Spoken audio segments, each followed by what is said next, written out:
वक्फ board को लेकर संसद ही नहीं पूरे देश में घमासान मचा हुआ है। लेकिन इस वीडियो के माध्यम से हम आपको बताएंगे कि ये वक्फ बोर्ड है क्या, किसके लिए बनाया गया है, इससे किसको फायदा होगा और आखिर में संसद में रात 2 बजे तक वक्फ बोर्ड में संशोधन क्यों हुआ, ये सारी जानकारी इस वीडियो में देंगे। क्योंकि हमारे साथ फेमस एडवोकेट पंकज है और ये आपको वक्फ बोर्ड के बारे में सारी जानकारी देंगे। इंडियन टाइम्स न्यूज में आपका स्वागत है।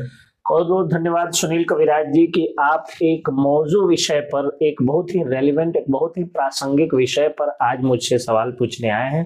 तो आपका स्वागत भी और धन्यवाद भी है। जी सर, सबसे बड़ी बात यह है कि आखिर में यह वक्फ बोर्ड है क्या?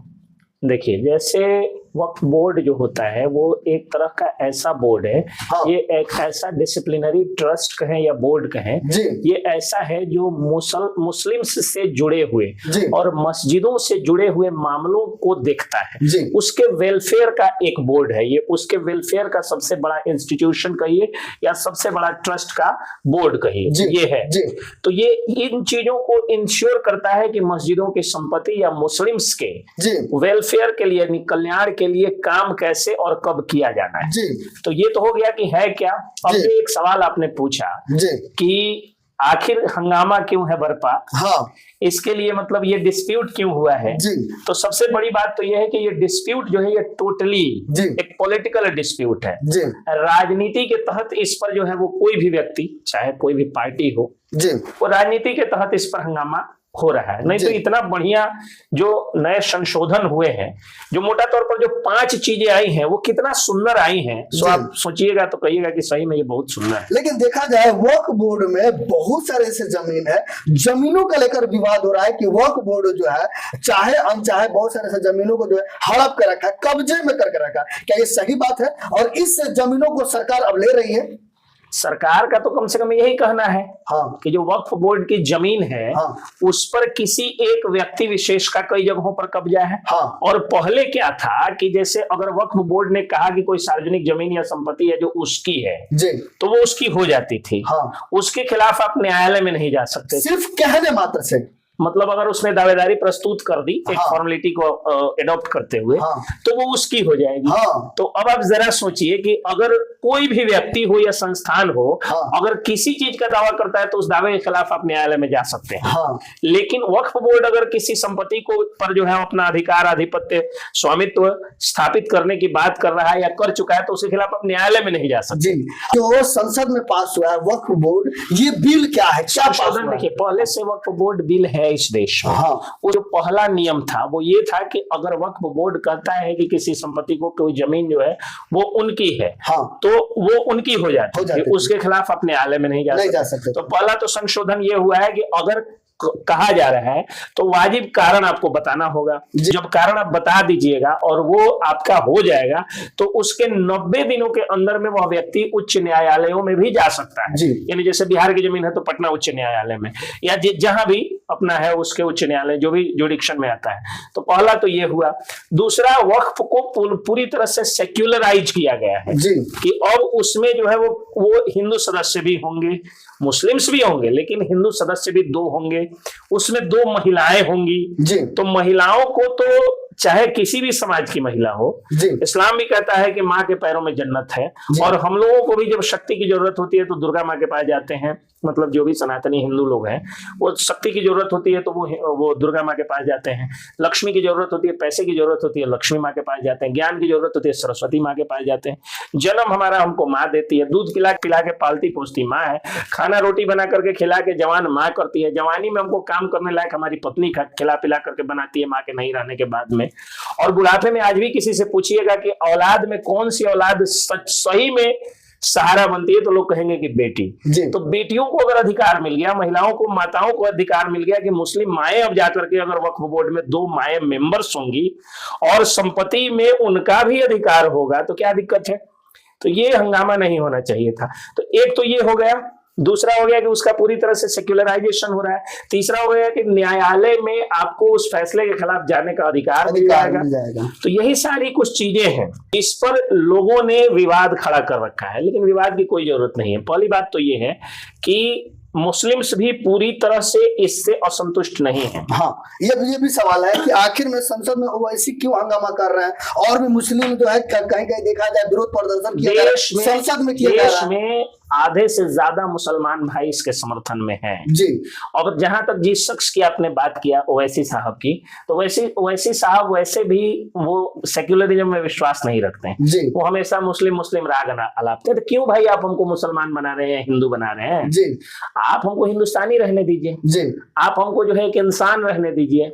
अब उनकी भी रोजी रोटी कैसे चलेगी? वो चलते सदन में जो है गांधी जी का नाम लेकर जो है बिल को फाड़ देना, ये कहाँ तक उचित है? गांधी जी का नाम लेकर के और बिल को फाड़ देना। हाँ। गांधी जी तो खुद जो है हे राम कहते थे जी। और गांधी जी तो बहुत ज्यादा सेक्युलरिज्म की बात करते थे। हाँ। तो उनका नाम लेकर के इस बिल को फाड़ने की क्या जरूरत है? और देश में जिस हैदराबाद से वो आते हैं वो हैदराबाद ही तो वक्फ बोर्ड वहीं का तो कुछ है नहीं, पूरे देश में 32 वक्फ बोर्ड है जी।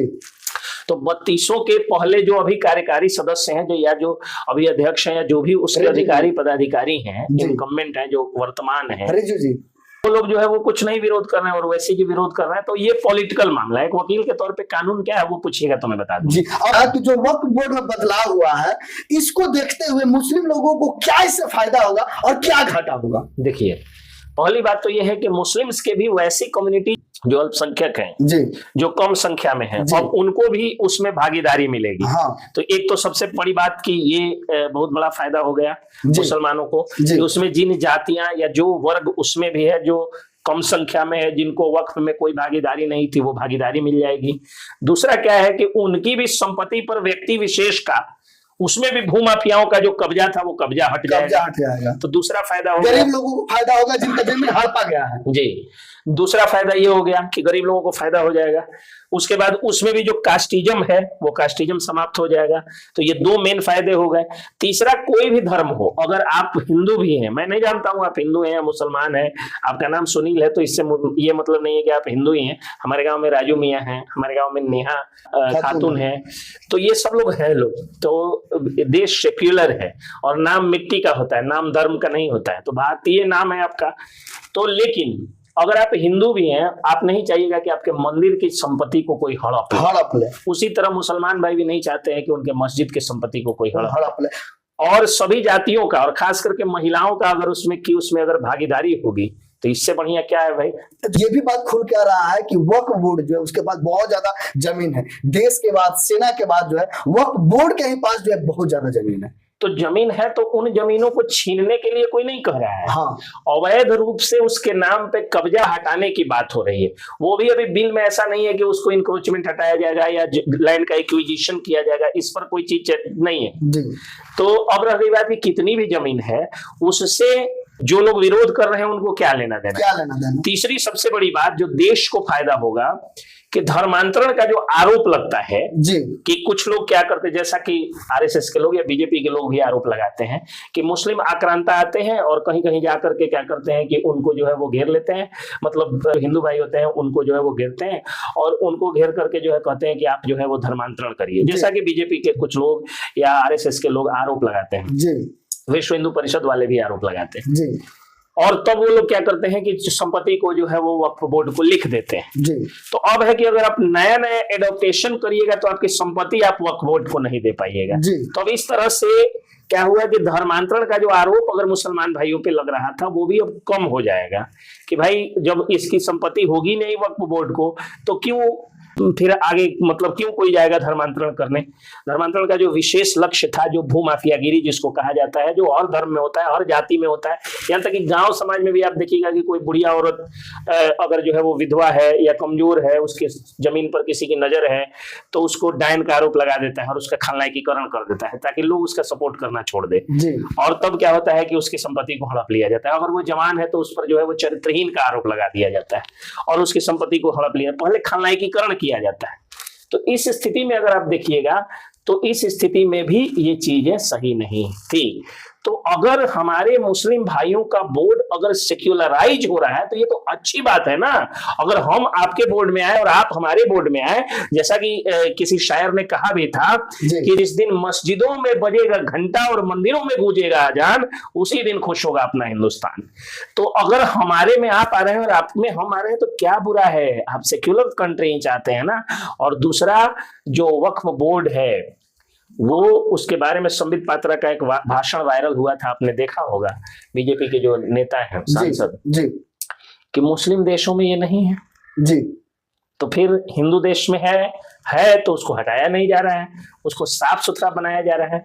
और दूसरी चीज कि आप कहते हैं कि न्यायालय पर हर चीज को छोड़ना चाहिए, देश संविधान से चलेगा, न्यायालय से चलेगा और कानून से चलेगा, ये कहते हैं लोग ना।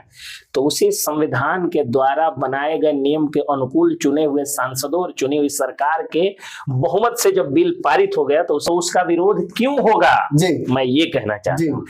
तो ये चीज तो आपने बोला कानून की बात, अगर वक्फ बोर्ड में जो संशोधन हुआ है और उस संशोधन के बाद जिन लोगों को अच्छा नहीं लग रहा है, मंजूर नहीं है, क्या वो कोर्ट में जाकर आवेदन दे सकते हैं? चला गया सुप्रीम कोर्ट में, पड़ गया पिटीशन पड़ चुका जी, सुप्रीम कोर्ट में पड़ गया पिटीशन। हाँ। इधर बिल बना, इधर सुप्रीम कोर्ट में मामला पहुंच गया। हाँ। तो इसमें क्या ये न्यायालय इसमें जांच करेगी अपने हिसाब से? एकदम चलाएगी न्यायालय, जो भी प्रक्रिया है, न्यायिक प्रक्रिया, उसको न्यायिक प्रक्रिया से गुजरना होगा। अगर संविधान के हिसाब से वक्फ बोर्ड में संशोधन नहीं हुआ होगा तो उसको कैंसिल भी कर सकते हैं। सुप्रीम कोर्ट को जो है वो डिस्क्रिशन है इस चीज का जी। तो जो सांसदों के द्वारा निर्णय किया गया था उसको खारिज किया जा सकता है, बिल्कुल किया जा सकता है। अगर असंवैधानिक होगा, उसमें कोई लूप हॉल होगा कानून के नजर में, तो किया जा सकता है जी। अब रह गई बात कि अब आप ये पूछिएगा कि तब जब लेजिस्लेटिव, जुडिशियरी और एग्जीक्यूटिव में जब सबसे ऊपर लेजिस्लेटिव को माना जाता है, तो लेजिस्लेटिव के द्वारा यानी विधान पालिका के द्वारा बनाए हुए नियम को कैसे न्यायपालिका जो है वो ध्वस्त कर सकती है। तो न्यायपालिका को इसी के लिए इंडिपेंडेंट बनाया गया है। तो इंडिपेंडेंट न्यायपालिका अगर ध्वस्त कर देगी तो फिर अगर लगेगा कि हाँ इससे बेहतर बिल बनाना है, फिर सरकार बना लेगी, फिर बना लेगी सरकार। न्यायपालिका के द्वारा बोली गई बातों को इतना इज्जत दिया जाता है, इतनी प्रतिष्ठा दी जाती है कि सरकार मजबूर होकर उसके लिए बिल नहीं बना पाती, उसके खिलाफ में प्रायः। नहीं तो सरकार चाहे तो बना देगी। जैसे शराबबंदी के कानून में आपको याद होगा, शराबबंदी जो है वो न्यायालय ने एक दिन के लिए जो है वो ध्वस्त कर दिया, अगले दिन नीतीश कुमार फिर कैबिनेट से बहाल कर ली जी। तो सच्चाई तो यही है कि लेजिस्लेटिव जो नियम चाहे बना सकती है, लेकिन सुप्रीम कोर्ट में पड़ा है, देखिए क्या होता है। फिर न्यायालय का जो अंतिम निर्णय होगा उसको मानना होगा सबको। अगर सरकार को नहीं मानना है तो सरकार एक निश्चित प्रक्रिया के तहत फिर जो है फिर से नियम बनाएगी। चलिए, तो आप देख सकते हैं हमारे साथ पंकज जी जिन्होंने वक्फ बोर्ड के बारे में सारी जानकारी दे दी है। अब आपको इनकी बातों से कितना सही लगता है कमेंट करके अपना राय जरूर दीजिएगा। और वक्फ बोर्ड में जो संशोधन हुआ है वो लागू रहना चाहिए नहीं रहना चाहिए, इसमें भी अपना राय जरूर दीजिएगा। मैं सुनील कविराज और आप देख रहे हैं इंडियन टाइम्स न्यूज। जय हिंद।